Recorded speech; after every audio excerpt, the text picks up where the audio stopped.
Alright, well, everything here got a lot better and a lot more complicated all at the same time. So we ended up getting new input and output shafts.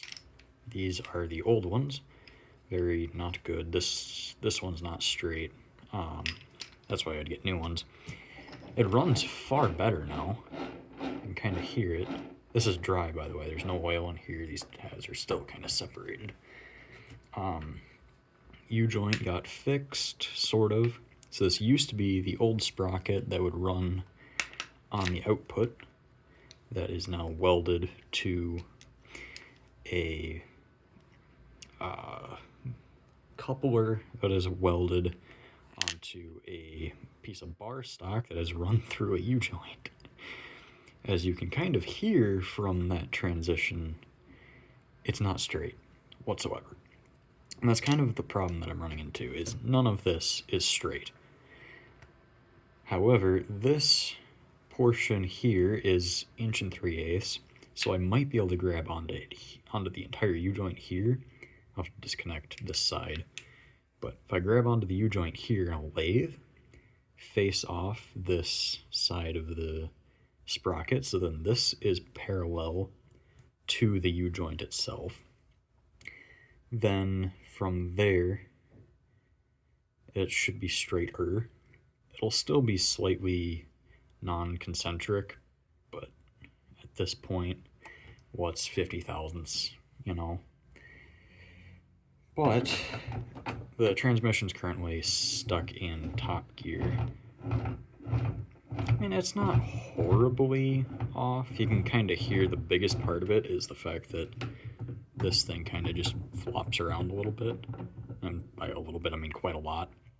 So I might end up having to do is take this side of the U-joint off, put it into a mill or a drill press, mill out this bar stock that's no longer required, by the way.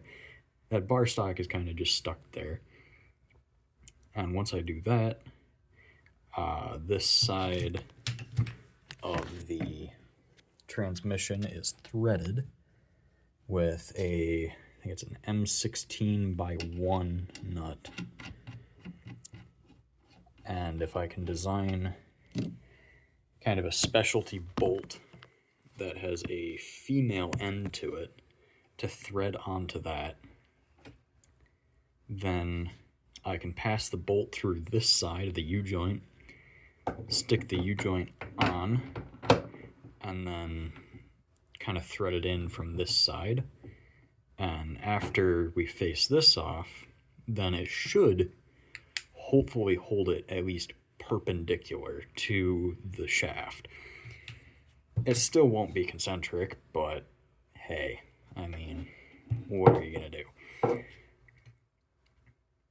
But yeah, so that is the current plan, and then the input shaft, funny enough, has the same spline layout as the output shaft. So what I might end up doing is buying another sprocket for it, and then sticking that sprocket on here, turning the teeth off of it how I did on this one, and then welding another sprocket to it with the right tooth size that I need.